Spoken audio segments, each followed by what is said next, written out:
यहाँ जो जाति में पटे हो, चुनाव में जाति, चुनाव भर में जाति बरादरी दिखती है। अगर वो पिछड़ा दिखता है, एमपी को तनख्वाह दिखती है, विधायक को तनख्वाह दिखती है, तुमको चुनाव में जाति दिखती है। अब जाति जब एमपी और एमएलए ने खत्म कर दी तो इस देश के वोटरों को भी अब जाति खत्म करनी पड़ेगी। अब केवल देश के प्रत्येक वोटर को वोटर बनना पड़ेगा। यादव रह के झगड़ा समाप्त नहीं होगा, जाटव रह के झगड़ा समाप्त नहीं होगा। ये सारी दुकानें चल चुकी हैं। आप देख सकते हैं मतदाता जो होते हैं उनके लिए एक जंग लड़ी जा रही है कि देश के जितने भी नागरिक हैं, जो वोटर्स हैं, जो वोट डालने के लायक हो जाते हैं, उनके लिए 8,500 रुपये का मानदेय तय किया है। धरना चल रहा है काफ़ी दिनों से, हर जगह धरना दे रहे हैं। अब बात करते हैं उनसे, क्या स्कीमें हैं उनकी, क्या प्रोजेक्शन है उनका, किस बिहाफ पे वो जो चाहते हैं कि देश के मतदाताओं को 8,500 रुपये का मत व्यय मिले। तो नमस्कार, स्वागत है आपका आपके अपने YouTube channel light camera action में। मैं हूं आपका दोस्त, आपका होस्ट एडवोकेट अतुल। आइए आपको लेके चलते हैं जो कलेक्ट्री के पास धरना दे रहे हैं, बात करते हैं उनसे, क्या उनकी मंशा है, क्या प्लानिंग है उनकी।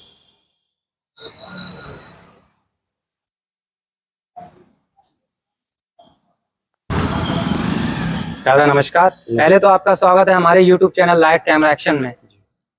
तो जो आपने जो अपना धरना लगा रखा है वोटर्स पार्टी इंटरनेशनल की तरफ से, जो मतदाताओं के लिए जो आप लेके आ रहे हैं योजना 8,500 रुपये का मानदेय के लिए, तो आपने क्या सोचा, क्या विचार किया तो आज जब आप ये लेके आए हैं? ये जो देश के वोटरों को कानूनी भाषा में इसको हम वोटरशिप कहते हैं। वोटरशिप जो पार्लियामेंट में ये बात को रखा गया है जी, और ये बात इसलिए रखा गया है कि इस देश में मशीन का युग आ गया है। जब मशीन से आमदनी होगी और वो आमदनी सीधी कंपनी वाले के घर चली जाएगी, बीच के लोग बिना पैसे के रह जाएंगे।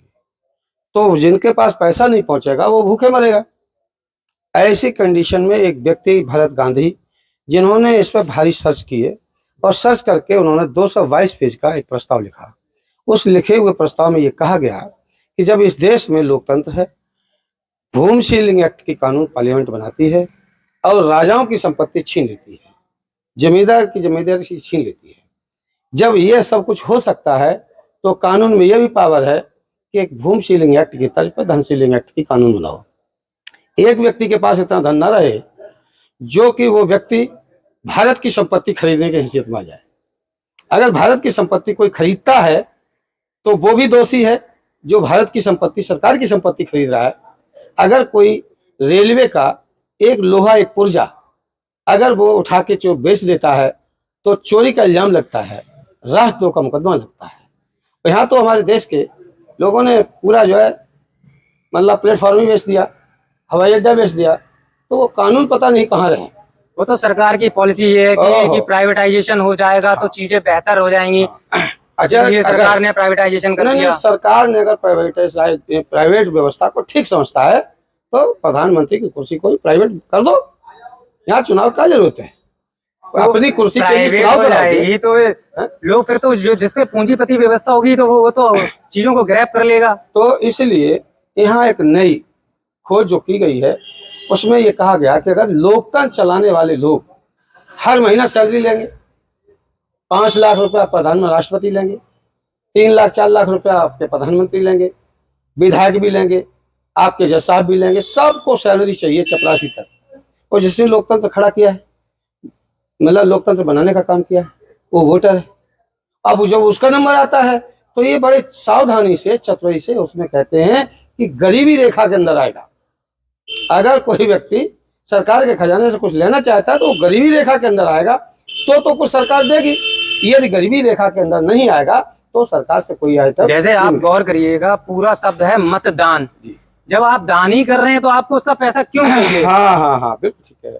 ये मतदान उस वक्त प्रयोग में था जब एमपी और एमएलए को वेतन नहीं था। जब एमपी और एमएलए को, प्रधानमंत्री को, इसको कोई वेतन का कोई प्रावधान नहीं था। जब तुमने अपने जिंदा रहने के लिए प्रावधान तैयार कर लिया, कानून संशोधन कर लिया, तो जिसने वोट दिया है उसके लिए भी संशोधन करते। लेकिन कानून बनाने का अधिकार तो संसद के पास है ना। संसद के पास है, वोट देने का अधिकार तो हमारे पास है। हाँ, तो वोट देने का अधिकार, हमने वोट दिया है और हमारी वजह से तुमने कानून बनाया ना। तो उसमें एक ऑप्शन भी तो आता है नन ऑफ द एबव का, नोटा का। ये बात जो कह रहे हैं जी। इसके लिए मतलब प्रयास क्यों करा रहे हो? जो वोटर कह रहा है और वोटर की आवश्यकता है, उस आवश्यकताओं की पूर्ति करना पड़ेगा। इसलिए संसद में जो प्रस्ताव गया है, इस लिखे हुए प्रस्ताव पर 54 सांसद बीजेपी के हैं, 8 सांसद बीएसपी के हैं, 8 सांसद कांग्रेस के हैं, 19 सांसद समाजवादी पार्टी के हैं, 4 सांसद लालू प्रसाद पार्टी के हैं, 2 मुस्लिम लीग के हैं। समाजवादी पार्टी के पास तो 19 तो सीटें भी नहीं है। अब आप जो है जब इतना नहीं पढ़े लिखे हैं तो इसके लिए हमारे पास कोई इलाज नहीं है जी। 2005 में प्रस्ताव संसद में 2005 में, बस भाई यही जानना चाह रहे थे ये प्रस्ताव कब आया? ये 2005 में प्रस्ताव गया है।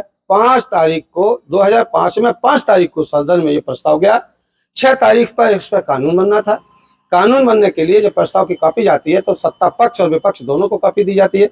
वो कॉपी जब राज्यसभा में बैठे लोग जो चोर दरबारी से आते हैं जी, उनको जनता से कोई लेना देना नहीं, वो सीधे पार्टी के राष्ट्रीय अध्यक्ष को ही खरीद लेते हैं। 25 करोड़ दिया और राज्यसभा में चले गए। आप जो राज्यसभा सांसद जो हैं जो चुन के आते हैं, आप सीधे सीधे इल्जाम लगा रहे हैं कि 25 करोड़ रुपए लेके आ रहे हैं। अरे भाई, अगर वो 25 करोड़ नहीं ला रहे हैं, अमिताभ बच्चन ये राज्यसभा में आ रहे हैं, वो तो मनोनीत करके भी तो आएगा ये ना। मनोनीत तो जो जिनको तो राष्ट्रपति की शक्ति है ना कि आप जिसको हमने वोट आप किसी एक पर्टिकुलर विषय से अगर आप अपने क्षेत्र को आगे बढ़ाने के लिए, प्रोत्साहन करने के लिए, साहित्य हो गया, सिनेमा जगत हो गया, खेलकूद हो गया, सचिन तेंदुलकर भी उसी से चुन के आए, इसी प्रकार और भी सांसद वगैरह जो आते हैं वो उसके लिए हैं। वो इसके लिए नहीं है, वो इसके लिए है कि उनके पास जो अथाह संपत्ति रखी है वो संपत्ति पर कोई गलत कानून ना बन जाए, इनके खिलाफ कोई कानून ना बने, इसलिए आते हैं। एमपी बनने के लिए नहीं आते हैं न राज्यसभा में। उनका जब जूता दिखा देते हैं 9 करोड़ मिल जाता है। जूता दिखाने के जिसको करोड़ों रुपए मिलता हो तो वो 2 लाख रुपए की तनख्वाह लेने क्यों आएंगे राज्यसभा में? तो वर्तमान समय में अभी कोई सांसद, कोई मेंबर ऑफ पार्लियामेंट या मेंबर ऑफ राज्यसभा का कोई सदस्य जो है जिसने अभी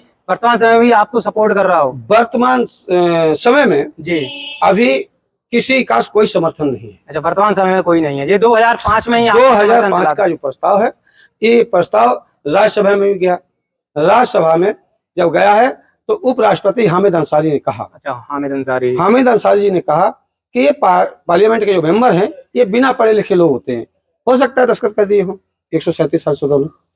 अगर हमारे IAS अफसर इस बात को समझ लेंगे तो इनको प्रस्ताव की कॉपी दे दो। तो वो कॉपी जो है सो दीपक गोयल IAS अधिकारी जो सचिवालय चलाते हैं, जो अन्ना हजारे के लोकपाल बिल की कमेटी के चेयरमैन थे, वो उसके इस प्रस्ताव के भी चेयरमैन उनको बनाया गया, दीपक गोयल ने इस कमेटी ने पूरी ने इस प्रस्ताव को 3 साल में जांचा परखा और कहा कि ये जायज है, संभव है, कानून बना देना चाहिए। जब ये बात समझ में आई तो फिर पूंजीपतियों ने राष्ट्रपति जी से कहा कि भाई दोबारा उपराष्ट्रपति बनना है कि नहीं बनना है।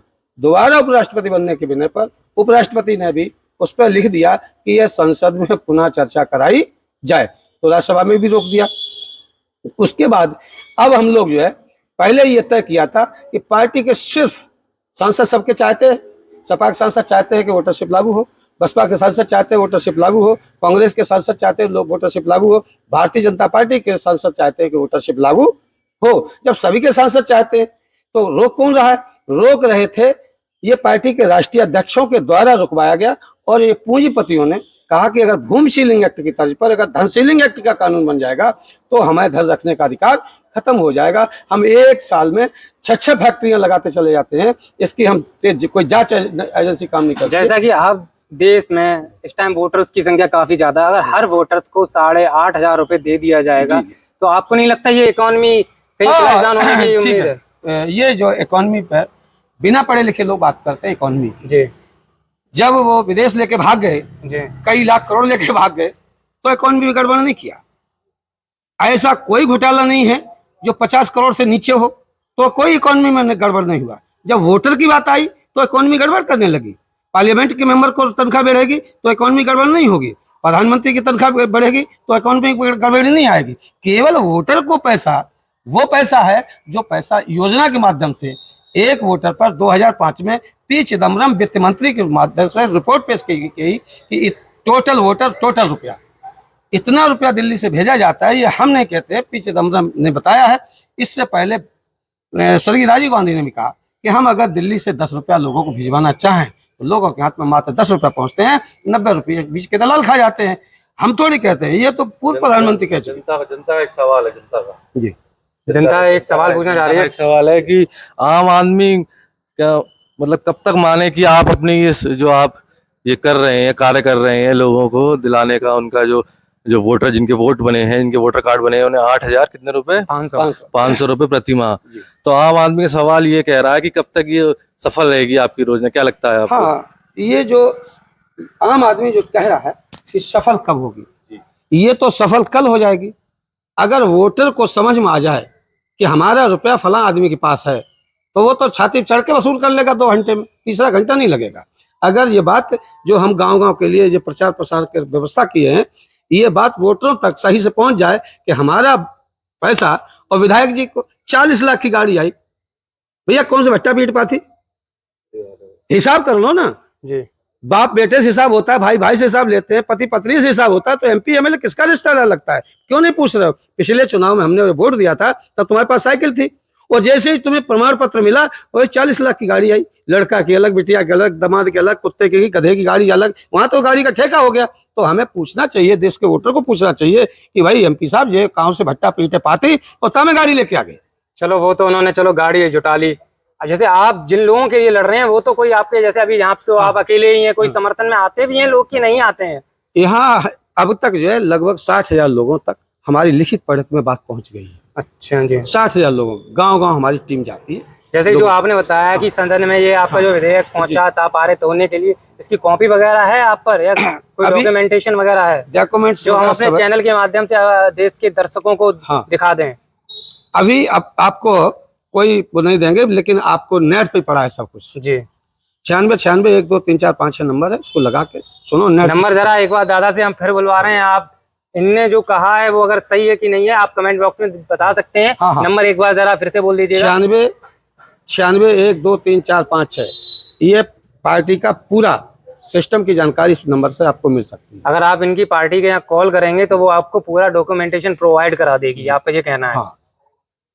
बाकी का और कुछ देश के जो वोटर्स हैं उनसे आप कुछ अपील करना चाह रहे हैं? देश के वोटरों से तो सिर्फ इतनी ही अपील है जी कि यहाँ जो जाति में पटे हो, जी, चुनाव में जाति, चुनाव भर में जाति बरादरी दिखती है। अगर वो पिछड़ा दिखता है, एमपी को तनख्वाह दिखती है, विधायक को तनख्वाह दिखती है, तुमको चुनाव में जाति दिखती है। अब जाति जब एमपी और एमएलए ने खत्म कर दी तो इस देश के वोटरों को भी अब जाति खत्म करनी पड़ेगी। अब केवल देश के प्रत्येक वोटर को वोटर बनना पड़ेगा। यादव रह के झगड़ा समाप्त नहीं होगा, जाटव रह के झगड़ा समाप्त नहीं होगा। ये सारी दुकानें चल चुकी हैं। बहुजन कह के बात नहीं बनेगी, भाजपा कह के बात नहीं बनेगी। अब पूरे भारत के लोग वोटर हैं और वोटर का हिस्सा वोटर के घर पहुंचे, इसलिए वोटरों को लड़ाई लड़नी पड़ेगी। जो लोग इनका हिस्सा खा रहे हैं वो लड़ाई नहीं लड़ेंगे, जिनका लुट रहा है उन्हें लड़ाई में शामिल होना पड़ेगा। तो बड़ी तेजी से पूरे देश में, यही नहीं, ये आंदोलन हमारा असम में चल रहा है, असम में कार्यक्रम। इससे पहले भी आपने कहीं और ये आंदोलन चलाया था? ऑल इंडिया काम अभी भी चल रहा है, अभी भी हमारे आप अपना कुछ समय बता, कितने समय से आप ये कर रहे हैं?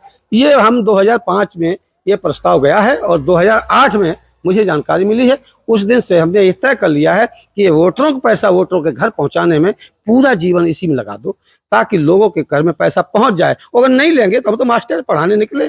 इससे पूर्व में आपने कहाँ पे अपना आंदोलन दिया था?